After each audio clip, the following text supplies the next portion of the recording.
Salam, hər vaxtınız xeyir olsun. Hər birinizi salamlayıram. Bu günlərin bilirsiniz ki, artıq 17 iyun sertifikatlaşdırma prosesinin test mərhələsinə start verilib. Bütün müəllim namizədlərinə uğurlar arzu edirəm. İnanıram ki, bu sınaqdan da üzü ağ çıxacaqlar.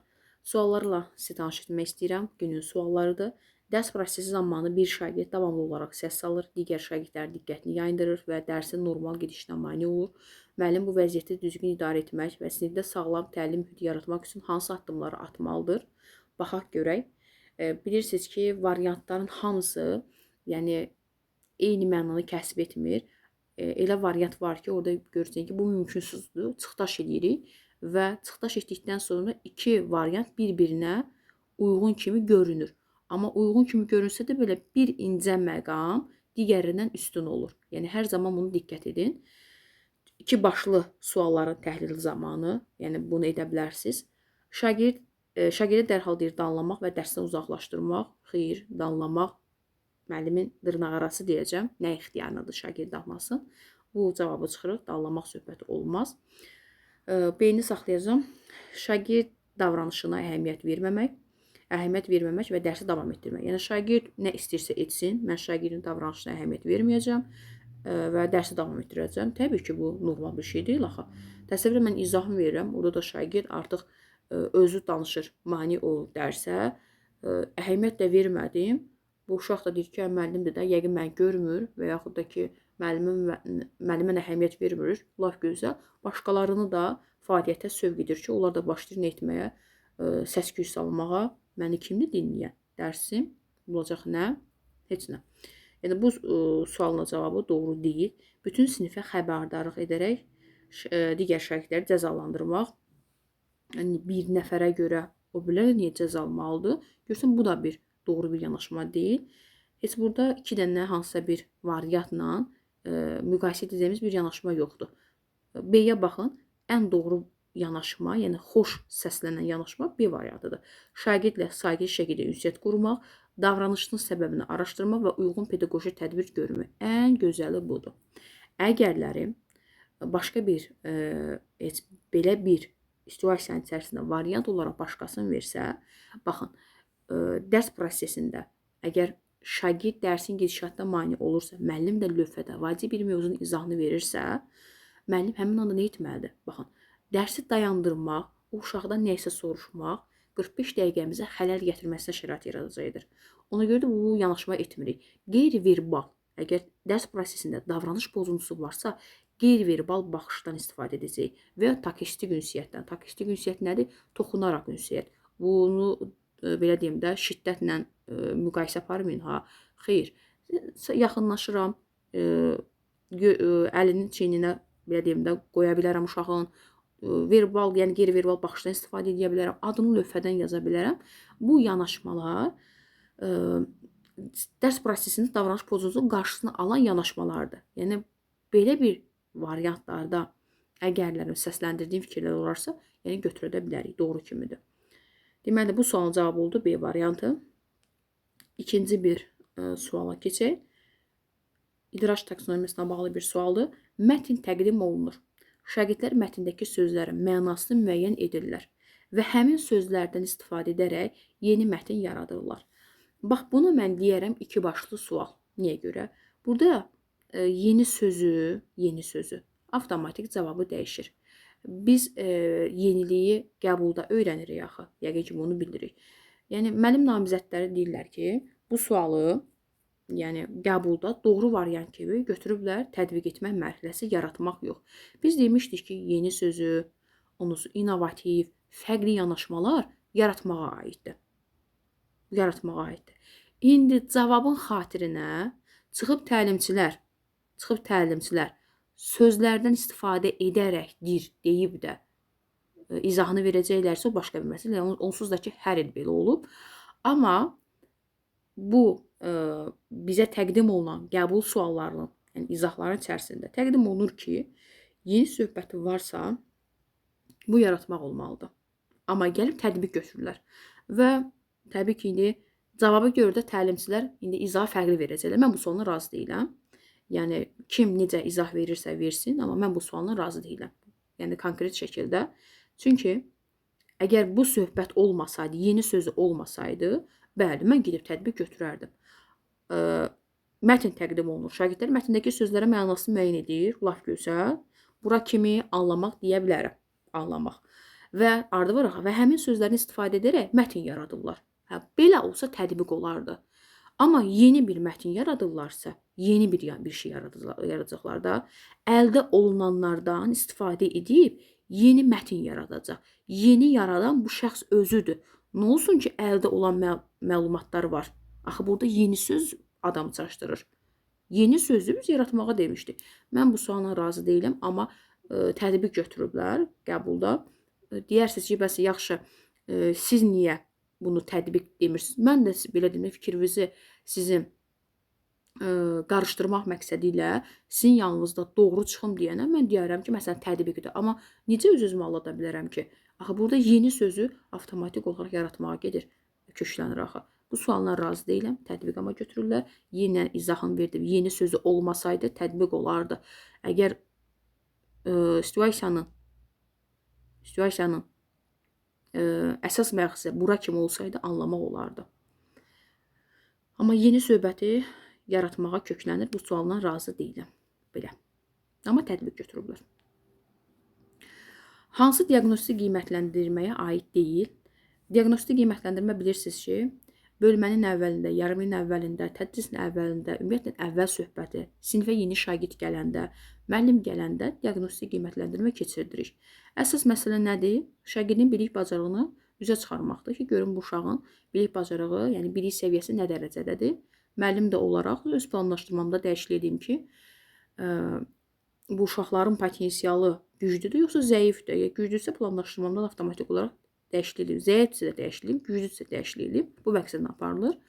Hətta ola bilər ki, tədris ilinin ortasında da şagird gəlsə, o orada cümlələrdə verəcək ki, tədrisin ortasında şagird sinifə gəlir. Müəllim diaqnostikə keçirməlidir. Bəli, fərqidir. Sinif axırı bu tədrisin ortasında gəlsə belə sinifə bu yeni şagird gəlir.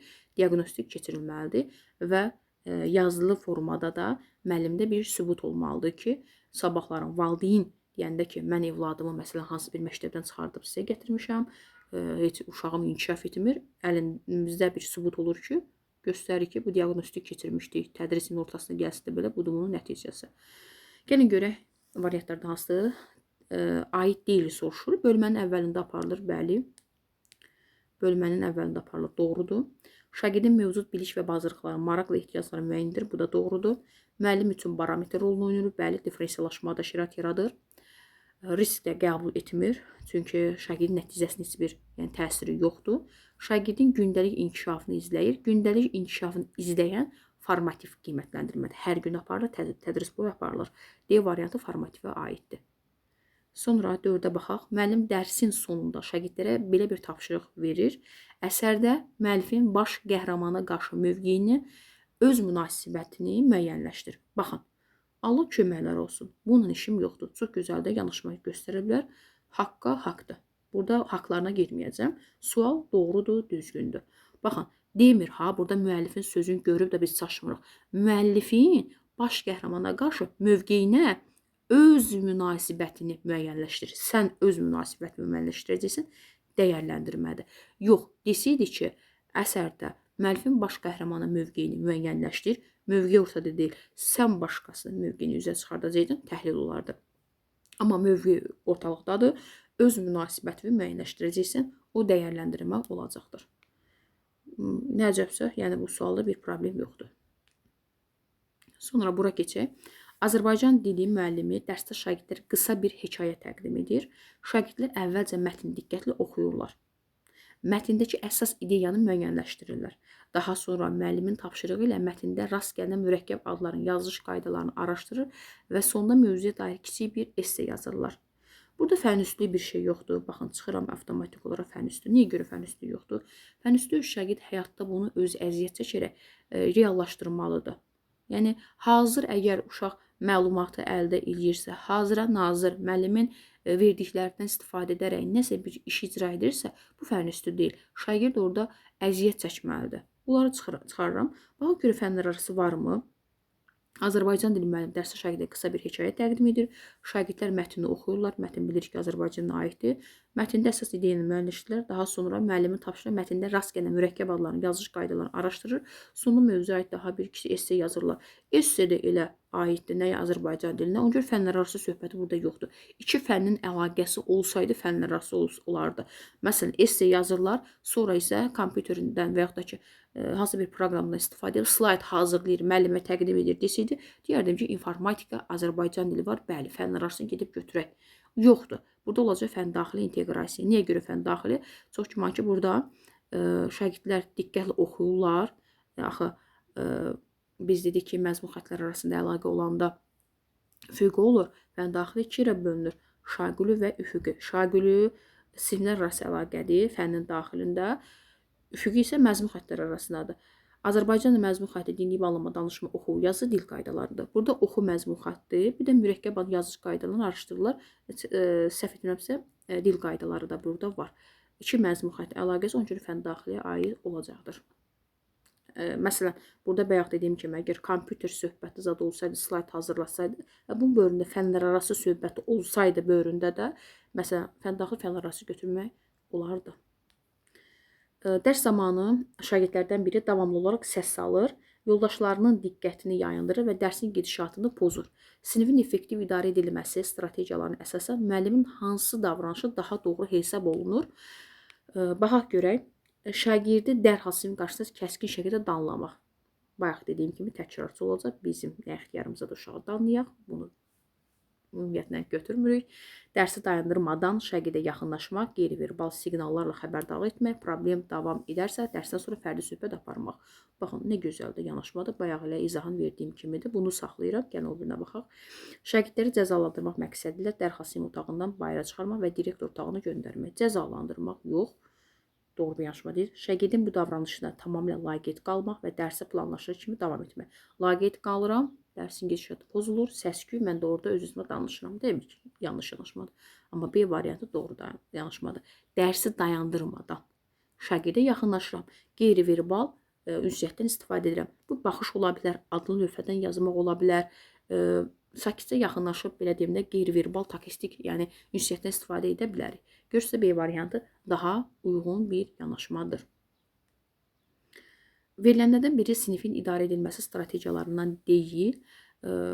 Deməli, bu sualı ilə, səhv etmirəmsə, dünən axşam bu sualı təqdim etmişdim sual-cavab prosesində müdavimlərə ki, ola bilər ki, bizim qarşımıza çıxdı ki, sinifin idarə edilməsində yanlış olan variantı sizin. Bizim sinif idarə edilməsində hansılar nəzərə alırdı? Gözləndi, prosedur, qayda, bir də sonra nə var idi?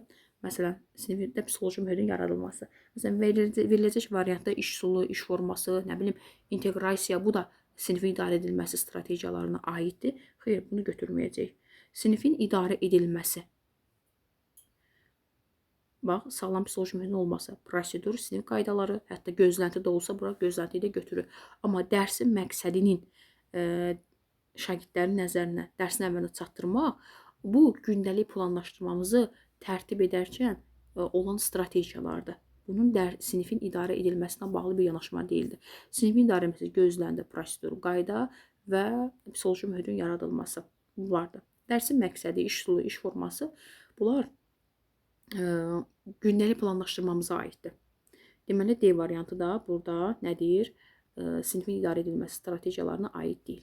Belə, deməli, bilirsiniz ki, kimsə deyir ki, nəzəriyyələr düşür və filan bəhməkən, xeyr. Nəzəriyyələr miqdə qarşımıza çox çıxa bilər. Buradan da hansı mövzuya diqqət etmək lazımdır? Bir daha deyirəm, mən bunu heç imtahan başlamamışdan əvvəl, bir neçə ay əvvəl qrupa yazılı formada yazıb yönləndirmişdim ki, bəzi mövzular var ki, 8-9 mövzu var ki, bu mövzuya diqqət etmək lazımdır. Yəni, bunlardan düşür. Onlar bir daha səsləndirirəm. Mütləq qarşımıza çıxacaq idrac taksonomiyası, idrac, inteqrasiya, mütləq, qısa-qısa yazıram. İş üsulu, deyərsiniz, müəllim, burada iş üsulu yoxdur, amma hələ imtahanlar bugündən başlayıb qarşımıza çıxacaq. İş üsulu, iş forması, planlaşdırma mövzusu, planlaşdırma, yəni çıxacaq mütləq. Bullyingdir. Bax, bullying mövzusudur. Müəllim-şagird, müəllim-valideyn mövzuları, ondan sonra sinifin idarə olunması, bunlar, təlim modelləri. Çünki keçən il sertifikasiya mərhələsində layihə işi ilə bağlı düşmüşdü. Təfəkkür mövzusu, baxın, bu gün də təfəkkür mövzusu düşüb, indi bu sualların içərisində yoxdur. Deyim, necə bir sual düşmüşdü, 10 dənə sual var da, bilirsiniz. Qəbulda, sertifikasiya imtahanında tənqidi təfəkkürdən sual düşmüşdü. Biliyin növləridir, təfəkkürdür. Bax, bunlara mütləq şəkildə baxmaq lazımdır ki, qəbulda qarşımıza, yəni bu suallar çıxacaqdır. Tənqidi təfəkkürlə bağlı nədir? Cədvəl formasına uyğunluğu səhv etmirəmsə müəyyənləşdirin. Belə bir doğru fikirləri seçin, belə bir yanlış olmuşdu. Bilirsiniz ki, tənqidi təfəkkür insanlar bilib-bilmədən danışmırlar, qərəzli yanaşma göstərmirlər və tənqidi təfəkkürü insanlar uyğunluğu, uyğunsuzluğu müəyyənləşdirə bilirlər. Yəni, aydın düşünürlər, rasional düşünürlər. Yəni, məlumatı var o haqdasa danışır, məlumat yoxsa danışmır. Yəni, asan bir tənqid təfəkkürlə bağlı bir sual düşmüşdü, sadəcə burada qeyd olunmuyub. Belə, suallar çətin məncə deyildi. İzahını verməmişdən əvvəl çalışın ki, özünüz işləyin, sonra mən izahıma baxın ki, görün doğru variant götürmüsünüz, yoxsa yox. Burada, belə deyim də, bir çətin bir də suallar yoxdur. Hər birinizə uğurlar arzu edirəm. İnşallah gözəl nəticələriniz olar. Bizlər də sevinərik. Dinlədiyinizə görə də təşəkkür edirəm.